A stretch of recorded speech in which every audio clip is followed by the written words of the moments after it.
Julie Bonifacio. Kinuhanan sa'yo, mother. Doon na tayo sa sinabi ni Coco. Opo ka lang, okay lang.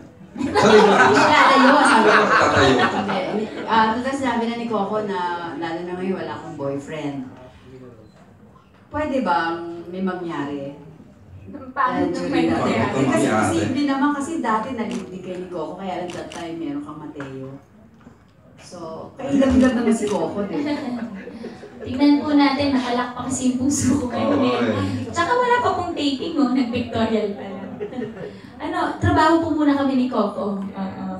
Opo, kasi lalo na ngayon, parang mahirap isingit sa taping ang landian, ang love life. Kasi mga polis kami. Parang mahirap po maglandian habang nag-action kami, di ba? So, Gusto ko yun. ayun. So, ayun, nakalak pa yung puso. Tingnan na, kalman muna tayo, Tita Julie. What do you mean by nakalak? Hindi ka pa ready magmahal? Trauma ka pa? O Wala. ayaw? Wala pong trauma. Ano lang, nakalak lang para trabaho po muna.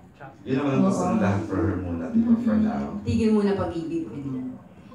Hindi mo naman mapipigilan ng pag-ibig eh. Matatanggal na lang yan pag andyan na siya talaga. Ang susi. Oo. So, nakay Coco pala ito. Oo. Sabi din niya meron daw, marami ka tayo tinuro sa kanya. Can you mention yung top 3 na naituro sa inyo?